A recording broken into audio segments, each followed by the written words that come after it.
ঘরের মাঠে অস্বস্তি, মুম্বাই ইন্ডিয়ান্সের ক্যাপ্টেন হার্দিক পান্ডিয়ার জন্য বিশেষ নিরাপত্তা কেন?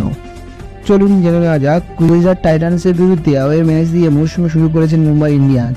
টস থেকে শুরু করে পুরো ম্যাচেই বিদ্যুৎ করা হয়েছে মুম্বাই ইন্ডিয়ান্সের অধিনায়ক হার্দিক পান্ডিয়াকে।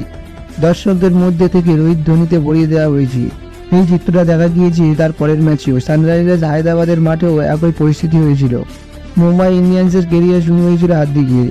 একটা সময় সকলের প্রিয় ছিলেন তিনি।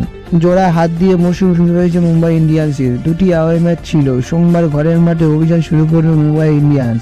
প্রথম ম্যাচের আগেও অস্বস্তি। ঘরের মাঠের সমর্থক যে কোনো দলের কাছে বাড়তি পাওয়া। ক্যাপ্টেন হার্দিক পান্ডিয়ার জন্য পরিস্থিতিটা বোধহয় এমন নয়। মুম্বাই ক্রিকেট সংস্থা যে কারণে নড়েচড়ে বসেছে ওয়ান খেলেতে রাজস্থান রয়্যালসের বিরুদ্ধে ম্যাচে যাতে কোনো রকম অপ্রীতি পরিস্থিতি তৈরি না হয় তার জন্য কড়া ব্যবস্থা নেওয়া হচ্ছে। 5 বারের চ্যাম্পিয়ন মুম্বাই ইন্ডিয়ান্স। 5 বারই মুম্বাই ইন্ডিয়ান্সকে চ্যাম্পিয়ন করেছেন রোহিত শর্মা। এবারও তাকে নেতা করেই দল করেছিল। হার্দিক পান্ডিয়া যোগ দেওয়ায় রোহিতকে সরিয়ে তাকে ক্যাপ্টেন করা হয়। মুম্বাই সমর্থকরা বিষয়টিকে ভালোভাবে মেনে নিতে পারেননি। সব ভেন্যুতেই এমন পরিস্থিতি তৈরি হচ্ছে। সোমবার ঘরের মাঠে প্রথম ম্যাচ হার্দিক পান্ডিয়ার বিদ্যুৎ আরও বেশি হতে পারে, এমনটাই আশঙ্কা মুম্বাই ক্রিকেট সংস্থা। সে কারণে নিরাপত্তার ব্যবস্থা বাড়ানো হচ্ছে। এই ম্যাচের জন্য নিরাপত্তা ব্যবস্থা জোরদার করছে মুম্বাই ক্রিকেট সংস্থা।